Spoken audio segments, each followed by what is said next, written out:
नमस्कार। आज म अर्को भिडियो ब्लग लिएर यहाँहरु समक्ष उपस्थित भएको छु। काठमाडौँमा बन्दाबन्दी छ र यो अरु तन्किने सम्भावना देखिएको छ। सरकारले यसको जनाउ पनि दिइसकेको छ। यस्तो अवस्थामा अरु सञ्चार माध्यमसित अन्तर्क्रियात्मक कार्यक्रमहरुमा जानु आफैमा जोखिमपूर्ण पनि देखिरहेको छ र आफ्नै युट्युब च्यानल मार्फत यहाँहरुसँग साक्षात्कार गर्न पाउँदा म खुशी पनि छु र यसैलाई निरन्तरता पनि दिएको छु। यसलाई अन्यथा पनि नलिनु होला। र आज मैले अलिकति छिटै अर्को भाग अपलोड गर्दै छु। यसको आवश्यकता पनि किन पर्यो भने अस्ति जुन सांस्कृतिक राष्ट्रियता र हाम्रो संस्कृति र धर्ममाथिको आक्रमण र अतिक्रमणको बारेमा एउटा भिडियो ब्लग यहाँहरु समक्ष आइसकेको छ। त्यति मात्रै यो पूरा भएको थिएन र यसलाई अर्को भागमा पनि निरन्तरता दिनुपर्ने स्थिति थियो र यो त्यसैको निरन्तरताको रूपमा अर्को भाग यहाँहरु समक्ष लिएर आएको छु। यो दक्षिण एसिया खास गरिकन जुन हाम्रो हिन्दू, बौद्ध, जैन, सिख परम्परा छ, किराँत परम्परा छ, यो हामीहरूको लामो समयदेखिको सहभुक्ति, कतिपयले त प्राग वैदिक सहभुक्ति पनि भन्छन् हाम्रो सभ्यतालाई। यसमाथि निरन्तर रूपमा पहिले भनौं अलेक्जेन्डर द ग्रेट, सिकन्दरका पालादेखि अनवरत रूपमा आक्रमण र अतिक्रमण भइरहेको छ र यी भित्र रहेका जुन भिन्न भिन्न पन्थहरू छन् तिनीहरूको बीचमा त्यस्तो खुनी द्वन्द्व आजसम्म भएको इतिहास छैन। केही राजाका बीचमा लडाईं हुँदाखेरि त्यस प्रकारका द्वन्द्वहरू भए, तर पन्थ बीचको लडाईं भएर अथवा झगडा भएर त्यसका आधारमा त्यस्तो खुनी द्वन्द्वहरू भएको इतिहास छैन खासै। अहिले आधुनिक युगमा आएर केही त्यस्ता दुर्भाग्यपूर्ण घटनाहरू खास गरिकन सिख समुदाय र अरु चाहिँ हिन्दू समुदायका बीचमा घटे। केही पहिले अरु केही पन्थहरूको बीचमा पनि फाटाफुट्टा भएको, तर संगठित रूपमा एकले अर्काको संस्कृतिमाथि अतिक्रमण गर्ने र आक्रमण गर्ने जुन परिस्थिति खास गरिकन अब्राह्मिक मतहरूले संसारमा निर्माण गरे र त्यो परिस्थिति चाहिँ यो क्षेत्रमा निर्माण भएको होइन र यो अन्तर्घुलन र सहभुक्तिको वातावरण नै हो। तर पछिल्लो अध्यायमा आएर खास गरिकन जब सिरियामा इसाई र यहुदीहरूको द्वन्द्व भयो पहिलो अथवा दोस्रो शताब्दीमा, त्यस पछाडि त्यहाँबाट एक थरी इसाईहरू विस्थापित हुनु पर्यो। तिनीहरू पनि आश्रयको लागि अरूतिर गएनन्, आश्रय यही दक्षिण एसियामै आउनु पर्यो, भारतवर्षमै आउनु पर्यो र ट्राभनकोर अर्थात अहिलेको केरलामा आएर आश्रय लिएका थिए। पछि हजरत मोहम्मदको चाहिँ मृत्यु भएपछि जब खलिफाको नेतृत्वलाई त्यहाँ भयंकर ठूलो द्वन्द्व भयो, ठूलो हिंसा भयो। खलिफा भन्नाले धर्माधिकारी नै राज्याधिकारी भने एउटा इस्लामिक परम्परा हुन्छ, त्यसको नायकलाई खलिफा भनिन्थ्यो। त्यतिखेर खलिफाको प्रमुख हुनका लागि जुन द्वन्द्व भयो, त्यो द्वन्द्वले हजरत मोहम्मदका ससुराले त्यो द्वन्द्व जितेर आफूलाई अबू बकरले खलिफा बनाए र हजरत मोहम्मदका सन्तानहरू पलायन हुनु पर्यो र ती पलायन भएका सन्तान पनि आएर सिन्धमा बसेका हुन्, जो अहिले पाकिस्तान र भारतमा विभाजित रूपमा छ। भारतको गुजरातमा केही भाग पर्छ, अरु पाकिस्तानमा पर्छ। त्यस पछाडि जुन इमाम हुसैनको बेलामा करबलामा त्यत्रो ठूलो द्वन्द्व भयो इस्लामकै उसमा, र इमाम हुसैनको पक्षबाट त्यहाँका करबलामा रहेका हुसैनी ब्राह्मणहरूले जो संघर्ष गरे, पछि इमाम हुसैनका समर्थकहरूको आम हत्या हुँदाखेरि हुसैनी ब्राह्मणहरूलाई तिनीहरूलाई ल्याएर ट्रेभनकोर अथवा अहिलेकै केरलामा राखेको मात्रै होइन, ती शरणार्थीहरूलाई घर जग्गा जमिन दिएर उनीहरूको पूजा स्थल अथवा इस्लामहरू आउँदा राज्यले नै मस्जिद पनि बनाइदिएको र दमस्कसबाट लखेटिएका क्रिश्चियनहरू आउँदा राज्यले नै इसाईहरूको गिर्जाघर पनि बनाइदिएको त्यो इतिहास हो दक्षिण एसियाको। तर त्यो इतिहासलाई अहिले शरणमा आएका अब्राहमिक मतहरूबाटै कस्ता कस्ता प्रकारका व्यवहार भइरहेका छन्, केही सानो आँखी झ्याल मैले पहिलेको भागमा प्रस्तुत गर्ने कोसिस गरेँ। आज त्यसले मात्रै पूरा भएको थिएन। अब्राहमिक मत मध्ये नै त्यतिखेर म बढी चाहिँ इसाई मतले गरेको सांस्कृतिक अतिक्रमण र त्यसका लागि निर्माण गरिएका, त्यसका लागि आवश्यक उनीहरूले लिएका रणनीतिहरूको बारेमा संक्षिप्त चर्चा गरेको थिएँ।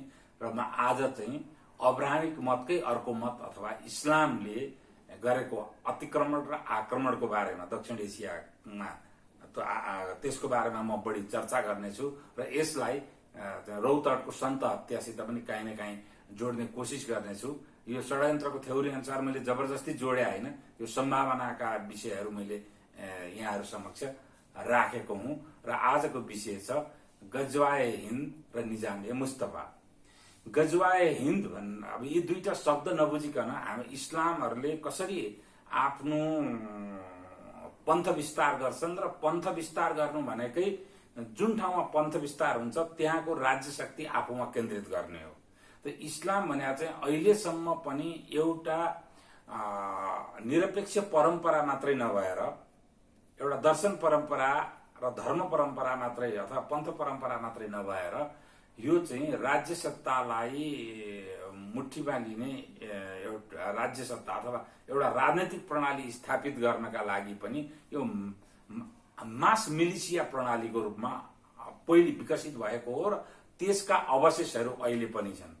त्यसैका अवशेषकै रूपमा तपाईँले अब इन्डियन मुजाहिद्दिन देख्न सक्नुहुन्छ, आइएसआइएस देख्न सक्नुहुन्छ, अल कायदा, अरू मुजाहिद्दिनहरू, अब चाहिँ बोको हरामदेखि लिएर धेरैवटा संसारभरि त्यस्ता संगठनहरू निर्माण भएका छन् जुन मास मिलिसियाको धारणामा अगाडि बढाएर त्यहाँ चाहिँ एउटा आफ्नो इस्लामको राज्य सत्ता स्थापित गर्ने हो।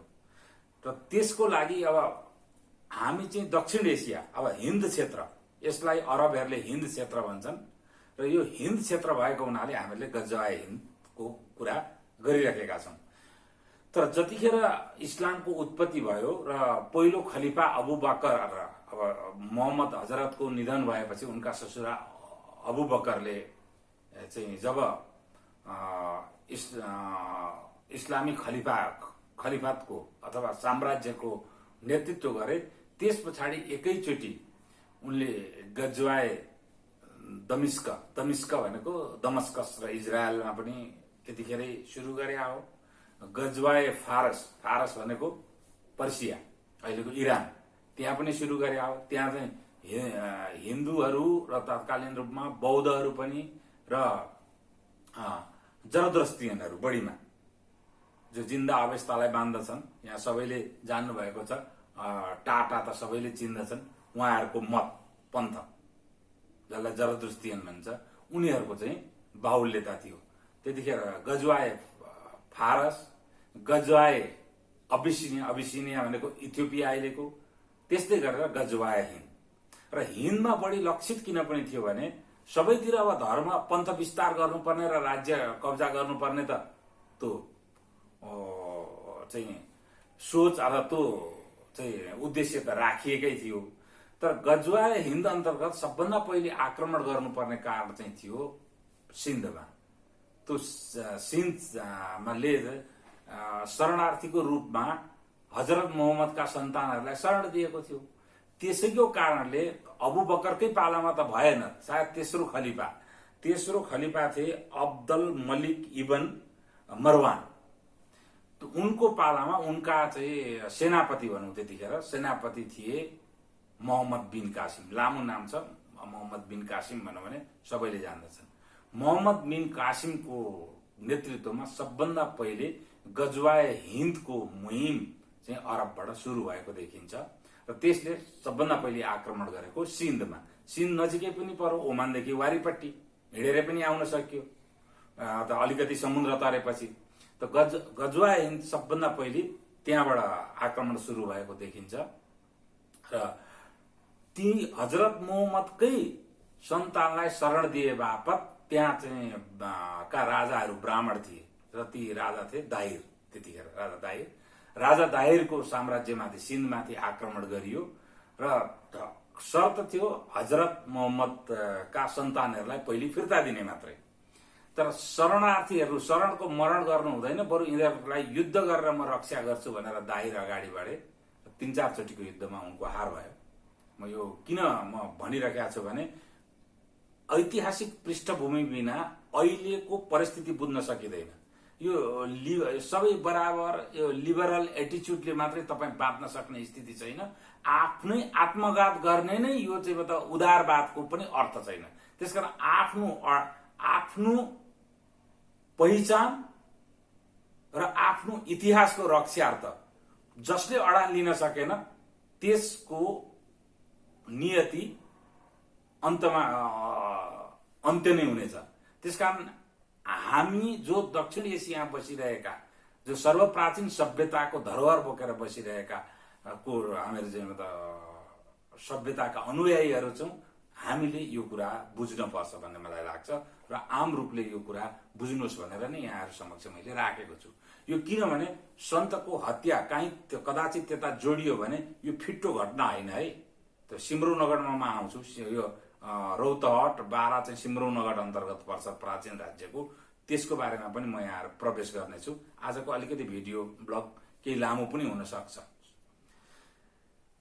त्यस पछाडि चाहिँ के भने दाहिरले हारिसकेपछि मोहम्मदका सन्तानलाई मात्रै लिएर हत्या गरेर पुगेन मोहम्मद बिन कासिमले। त्यस पछाडि उनले तमाम त्यहाँका हिन्दू मन्दिरहरू नष्ट गरे। कुनै मन्दिरलाई राख्नु पर्यो भने चाहिँ खरार अथवा धर्मकर एक किसिमको तिर्नु पर्थ्यो, अनि मात्रै मन्दिरले अभयदान थियो। अथवा इस्लामिक खलिफातलाई खरार नतिरेसम्म त्यो मन्दिर बच्न सक्दैन थियो। अनि कुनै व्यक्तिको पनि आम रूपमा धर्म परिवर्तन गराइयो र जो मान्छे धर्म परिवर्तन गर्न मानेन तिनीहरूलाई कत्लेआम गरियो र बाँकी रहेका पनि जसले चाहिँ आफ्नो निज धर्म अनुसरण गरिराखे तिनीहरूलाई जकात अथवा धर्मकर लगाइयो। व्यक्तिलाई लगाउने जकात लगाइयो र संस्थालाई खरार लगाएर व्यापक ज्यादती त्यहाँबाट सुरु भयो। पछि जब फारसमा पनि खलिफात स्थापना भयो र त्यस पछाडि पुरै चाहिँ मध्य एसिया अहिलेको देखि लिएर अफगानिस्तानसम्म, अफगानिस्तान त पुरै बुद्धिस्ट राष्ट्र, पुरै बौद्ध मार्गी देश थियो।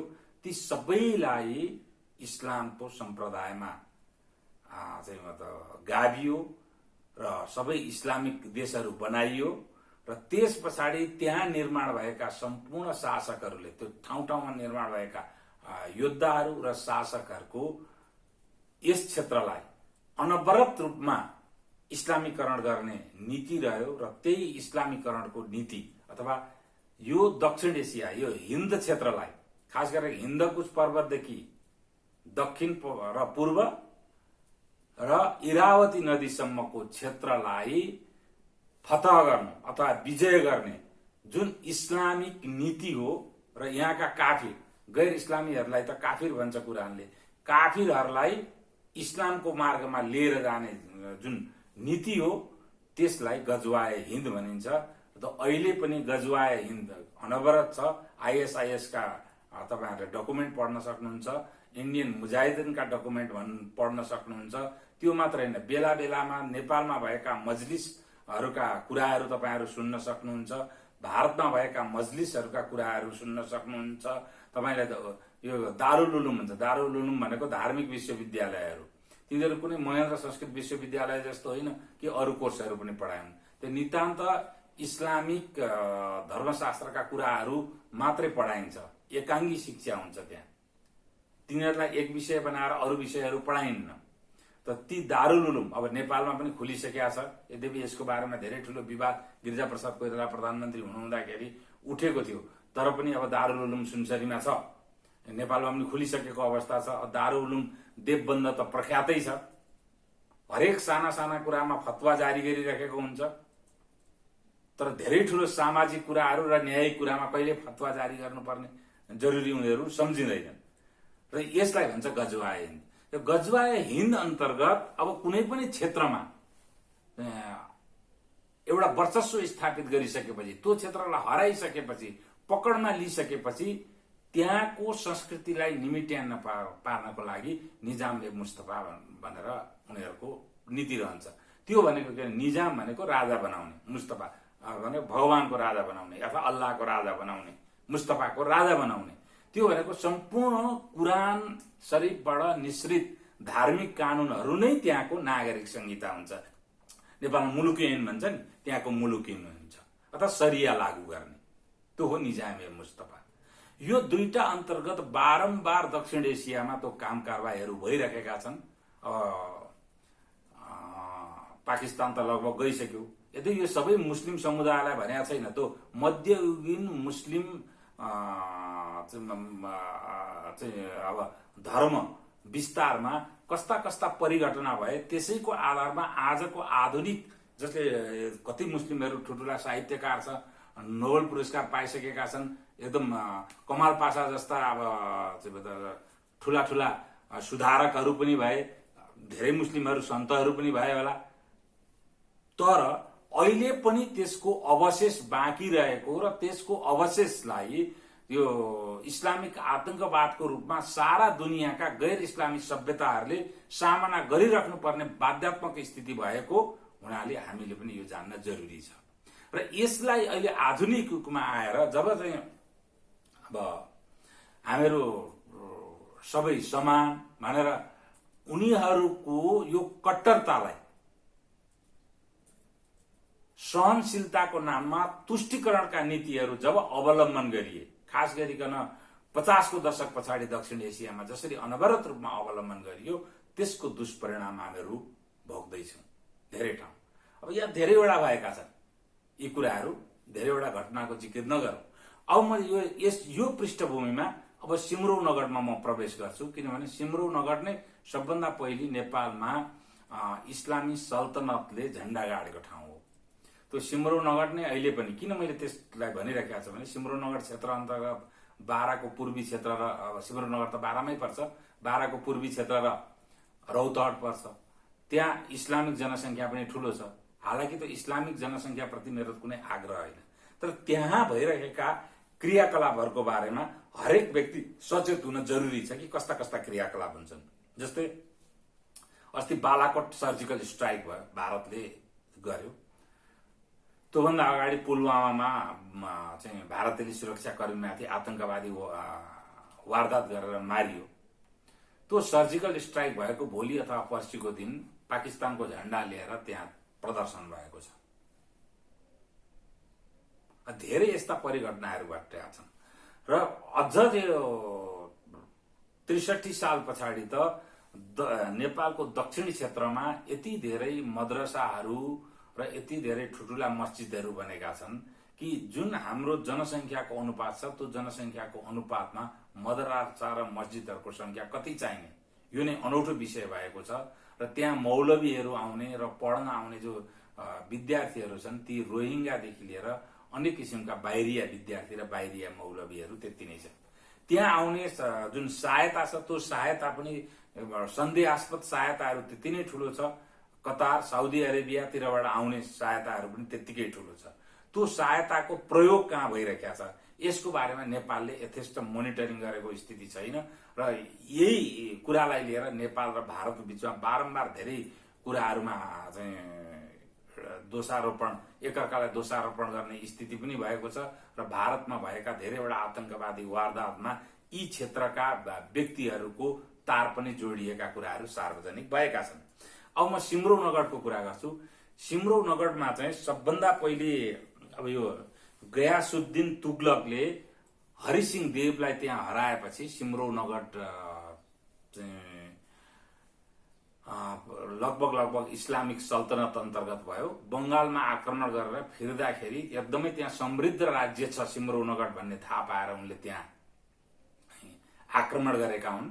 त्यो आक्रमण गरेपछि त्यहाँका राजा हरिसिंह देवलाई त्यहाँबाट हारेर भागेर उनको छोरी चाहिँ यहाँ भक्तपुरमा दिएको थियो। भक्तपुर आउने क्रममा उनको बाटैमा निधन हुन्छ।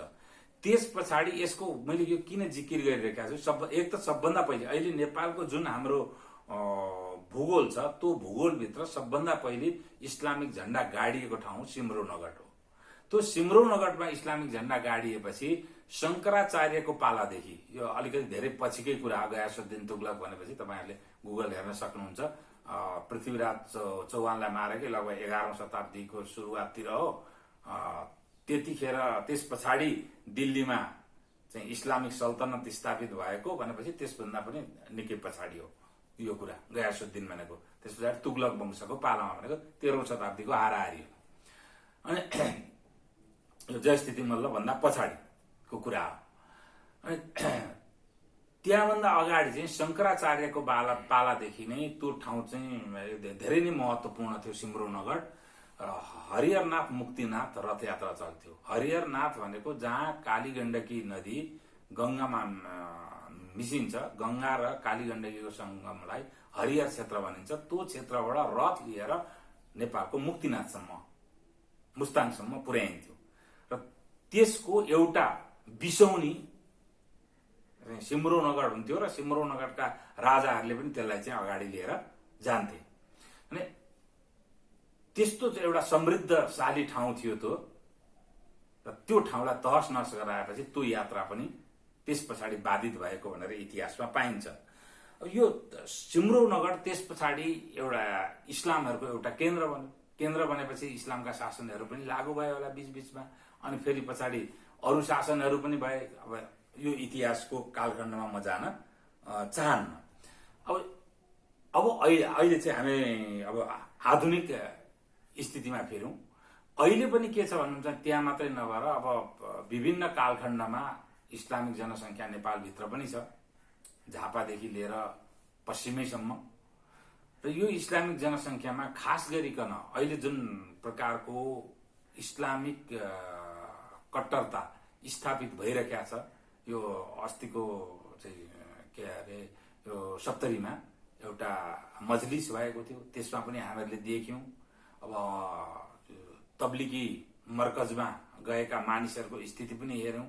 बीचबीचमा केही यहाँ पनि परिस्थितिहरू निर्माण भएका छन्। यहाँ केही त्यस्ता आपत्तिजनक धन्दामा संलग्न मान्छेहरू र ती मान्छेहरूको सन्देहास्पद मृत्युहरू पनि हामीहरूले लामो समयदेखि भोगिरहेका छौँ। र त्यसैको लाई सबैलाई मध्यनजर गरेर हाम्रो चाहिँ देशमा पनि इस्लामिक क्रियाकलापका केही हट स्पटहरू छन्। ती हट स्पटहरू हुन्, एउटा चाहिँ त सिम्रौनगढ नै भइहाल्यो, अर्को लुम्बिनी कपिलवस्तुका क्षेत्र छ, अर्को नेपालगञ्ज क्षेत्र छ, अब अर्को वीरगञ्ज रौतहट क्षेत्र अघि मैले भनिसकेँ, अर्को सुनसरी क्षेत्र। सुनसरी क्षेत्रमा त एउटा ठुलो चाहिँ दारुल उलुम नै निर्माण भइसकेको छ र त्यसमा भारतले आफ्नो सुरक्षा, आन्तरिक सुरक्षालाई लिएर यो गम्भीर चुनौती भनेर धेरैचोटि भनि पनि सकेको छ। र यी सबै हट स्पटहरूमा अहिले जुन किसिमले द्रुतताका साथ मद्रसाहरूमा एउटा अस्वाभाविक खर्च भइरहेको छ र त्यहाँ चाहिँ विदेशबाट आउने मान्छेहरूको संख्या पनि जसरी बढिरहेको छ, त्यो आफैमा चाहिँ एकदमै सन्देहास्पद छ र यो हामीले धेरै नै मनन गर्नुपर्ने विषय हो। र त्यही बीचमा अमेरिकाले पनि प्रतिवेदन जारी गर्छ, नेपालमा इस्लामिक कट्टरपन्थीहरूले र इस्लामिक आतंकवादीहरूले नेपालको कमजोर राज्य संयन्त्रलाई प्रयोग गर्ने, प्रभावमा लिने कामहरू गरिरहेका छन् र यो एउटा एकदम संवेदनशील ठाउँ भनेर। र भारतबाट पनि त्यसै प्रकारका रिपोर्टहरू आउँछन् र त्यसलाई प्रमाणित गर्ने केही घटनाहरू र तथ्यहरू पनि सार्वजनिक हुन्छन्। र त्यसै अनुसार अब चीनको पनि यहाँसम्म कि सिन्जियाङमा जुन आतंकवादी क्रियाकलाप गर्ने eastern Turkmenistan independence movement ETIM, यद्यपि पश्चिमाहरूले यसलाई चाहिँ आतंकवादी संस्था मानेका छैनन्, तर क्रियाकलापहरू केही आतंकवादी क्रियाकलापहरू पनि छन् र सम्पूर्ण आतंकवादीहरूले यिनीहरूलाई सहयोग गरेको अवस्था पनि छ। त्यसकारण आतंकवादमा पनि छँदैछ गुड टेररिजम र ब्याड टेररिजमको डबल स्ट्यान्डर्ड, यो बाइपोलारिटी त संसारमा रहेकै छ। अहिले त्यसपछि प्रवेश नगरौँ। र त ETIM को पनि कुनै न कुनै किसिमको तार नेपालमा जोडियो भनेर जो चिनियाहरूले पनि बीचमा भनिरहेको अवस्था, यो अवस्थाले चाहिँ के देखिन्छ भने हामीहरूको देश पनि एउटा भल्नरेबल अवस्था छ र यो अवस्थामा आफूलाई स्थापित गर्न चाहिँ इस्लामहरूले अंगीकार गरेको नीति के हो भन्छ भने धेरै किसिमका अब उनीहरू जिहाद भन्छन्, यसलाई जिहादी नीतिहरू र आफ्नो जनसंख्या बढाउन। अब लभ जिहादको कुरा तपाईहरुले सुनिराख्नु भएको छ र घटनाहरू घटिरहेका छन्, सार्वजनिक भइरहेका छन्। त्यस पछाडि यो छद्म शैलीमा व्यक्ति हत्या, त्यसैको एउटा प्रकरण यो नहुन सक्छ भन्ने छैन। यद्यपि यो चाहिँ अनुसन्धानकै तहमा रहेको हुनाले मैले कुनै पनि त्यसको बारेमा पन्थ विशेषलाई र व्यक्ति विशेषको बारेमा टिप्पणी गर्ने टिप्पणी गर्नु वाञ्छनीय हुँदैन।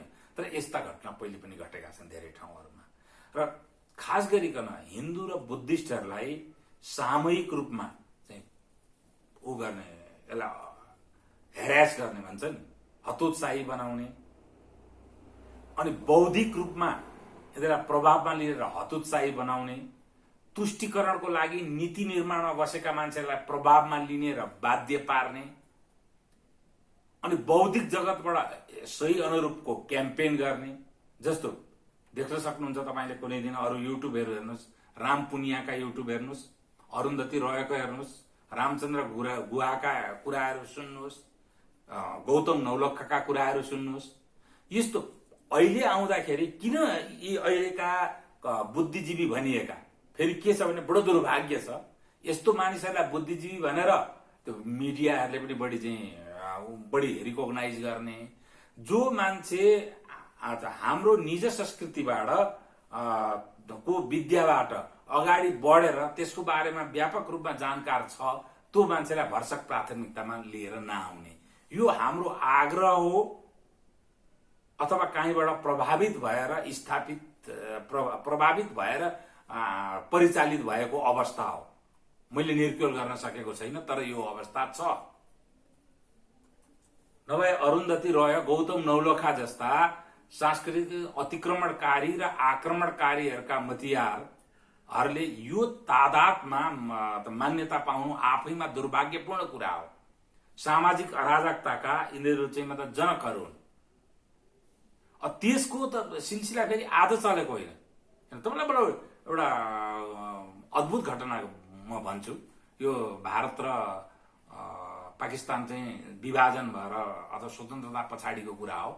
धेरैजना अब साहित्यकारदेखि लिएर सारा जनसंख्या सारा विभाजित भए। त्यतिखेर पनि इस्लाम अथवा मुस्लिमहरूमध्येमा ठुल्ठुला कविहरू थिए, लेखकहरू थिए, जसलाई प्रगतिशील अथवा कम्युनिस्ट लेफ्ट भनिन्थ्यो। शायर लुधियानवी, कैफी आजमी, फैज अहमद फैज, यिनीहरूले दक्षिण एसियाको हिन्दू बौद्ध संस्कृतिलाई अपमान गर्ने किसिमले यावत रूपमा लेख्ने कामहरू पनि गरे। जस्तै भर्खरै मात्रै एउटा फैज अहमद फैजको शायरी त प्रख्यात पनि भएको थियो 2-4 महिना अगाडि, देखेंगे हम तो देखेंगे भन्ने। तो पूरा हिन्दू संस्कृति र धर्मको विरुद्ध लेखिएको एउटा शायरी थियो, एउटा त्यो कविता थियो। उनीहरूलाई प्रगतिशील भन्यो, अग्रगामी भन्यो। उनीहरूले एउटा पन्थ विशेषलाई अपमान गर्न कहिल्यै छाडेनन्, तर आफ्नो पन्थ विशेषको अपमान कहिल्यै गरेनन्। गजब, त्यत्रो कट्टरता छ इस्लाममा, तर त्यसको अपमान कहिल्यै गरेन उनीहरूले। त्यसको बारेमा टिप्पणी कहिल्यै गरेनन्। त्यसको बारेमा टिप्पणी गर्ने एकजना मात्र व्यक्ति मात्र थिए साहित्यकारमा त्यतिखेर, सादत हसन मन्टो। धेरैले पढ्नु भएको होला, कथामा म प्रख्यात मान्छे हुँ। राज्यले, पाकिस्तानको राज्यले यति दुःख दियो, उहाँलाई यस्तो अपमान भयो र यति दुःख पाउनुभयो, त्यसको बारेमा यी लेफ्ट भनेका न कैफी आजमी कहिले बोले, न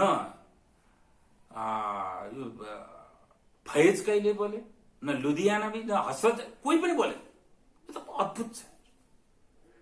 यो इस्लाम लेफ्ट भनिन्छ। यो इस्लामो लेफ्ट संस्कार अहिलेसम्म एकदम प्रबल भएर गएको छ र नेपालमा जो लेफ्टहरूले इस्लामको तुष्टिकरणको लागि र इस्लामिक टेरोरिजमलाई काहीँ न काहीँबाट अप्रत्यक्ष रूपमा सहयोग हुने कामहरू पनि भइरहेको छ। त्यसको कुनै न कुनै किसिमको विवर्तन, त्यसको रिफ्लेक्सन हाम्रो तराईमा परिरहेको छ, तराईको जनसम्बन्धमा परिरहेको छ, तराईको हिन्दू र बुद्धिस्ट समुदायमा त्यसको रिफ्लेक्सन परिरहेको छ। कदाचित त्यही रिफ्लेक्सनको एउटा फुटकर घटना ती पुजारीको हत्या नभइजाओस्, अनुसन्धानकै तहमा छ। र योसित अर्को पनि बडो अब नेपालको राज्य सत्ता र नेपालका चाहिँ धेरै क्षेत्रहरू बिकाउ छन् भन्ने कुरा सार्वजनिक भइसकेका छ। अब धेरै कुरा अब भन्नै पर्दैन, एउटै कुरा काफी छ। मैले बारम्बार दोहोर्याउने गरेका छु, राज्यको विकास बजेट पनि छैन। विकास बजेट नभएपछि भ्रष्टाचारको बजेट स्वतः कम हुन्छ। यत्रो भारी रकम राजनीतिक संरचना भएका राजनीतिक दलहरूको क्रियाकलापहरू र तिनीहरूका कार्यकर्ताको यो हाई लाइफ कहाँबाट चलिरहेका छ? यस्तै कुराहरूबाट चल्नेको पनि हुन सक्छ। प्रमाण नभई कसैले आक्षेप त लगाउनु भएन। र यी यावत कुराले गर्दाखेरि नेपालको पनि दक्षिण क्षेत्र खास गरिकन एकदम भल्नरेबल छ र त्यो भल्नरेबिलिटीलाई हामीले वास्ता गरेका छैनौं। अहिले पनि 63-64 मा हिमालय स्थानको आवाजहरू त्यहाँका जलसाहरूमा उठेका हुन्, इस्लामिक जलसाहरूमा। त्यसमा हामीहरूले ध्यान दिएनौं। आवाज उठ्यो, त्यसलाई कार्यरूपमा लिएर जानका लागि क्रियाकलापबाट पनि त काहीँ भइरहेको होला।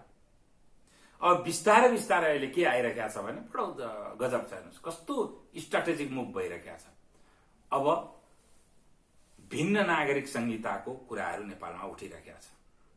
जब देशलाई धर्मनिरपेक्ष बनाउनु भयो र धर्मनिरपेक्षको व्याख्या पनि संसारमा नभएको आफ्नो परम्परागत रीतिरिवाजलाई मान्न पाउने भनेर बनाउनु हो भने अब तपाईले समान नागरिक संहिता लागू गर्ने अधिकार संविधानले दिएको छैन।